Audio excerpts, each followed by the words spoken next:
تمہارے آنسو جو تمہاری روح میں اترتے ہیں پر کسی کو دکھائی نہیں دیتے، وہ اللہ پاک دیکھتا ہے۔ وہ تمہاری تکلیف سے بے خبر نہیں ہے، تم نہیں جانتے لیکن وہ تمہاری حفاظت کیے ہوئے ہے۔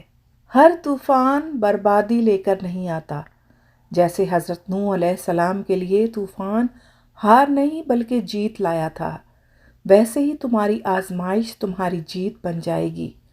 آغاز میں چوٹ ہے تو اختتام میں شفا بن جائے گی۔ وہ تمہیں ایسے نوازے گا کہ نمازوں میں تمہارے گرنے والے آنسو اللہ پاک کی رحمت پر حیران رہ جائیں گے۔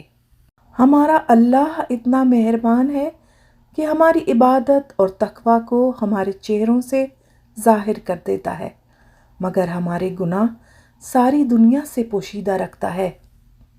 اچھا کھاتے ہو، اچھا پیتے ہو، اچھا پہنتے ہو، بیماری سے پاک ہو، کسی کے محتاج نہیں ہو، تو کہو الحمدللہ۔ غور و فکر کرو اور خود کو مکمل بنانے کی کوشش کرو تاکہ دوسروں کا کمال تمہیں غمگین نہ کرے۔ سوچنا آسان ہے اور عمل کرنا مشکل ہے، لیکن سب سے مشکل زندگی میں اپنی سوچ کے مطابق عمل کرنا ہے، کیونکہ جو ہم سوچتے ہیں وہ کر نہیں پاتے۔ جو شخص ہے خدا بننے میں مصروف، یہ تماشا بھی خدا دیکھ رہا ہے۔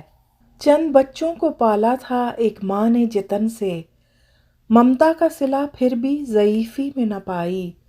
ہر چیز تو تقسیم ہوئی باپ کے مرتے، ایک ماں تھی جو حصے میں کسی کے نہ آئی۔ جس دن آپ کو پتہ چل جائے کہ بعض کاموں کا آپ کی مرضی سے نہ ہونا آپ کے لیے کتنا بہتر ہے، اس دن آپ کی بے سکونی ختم ہو جائے گی۔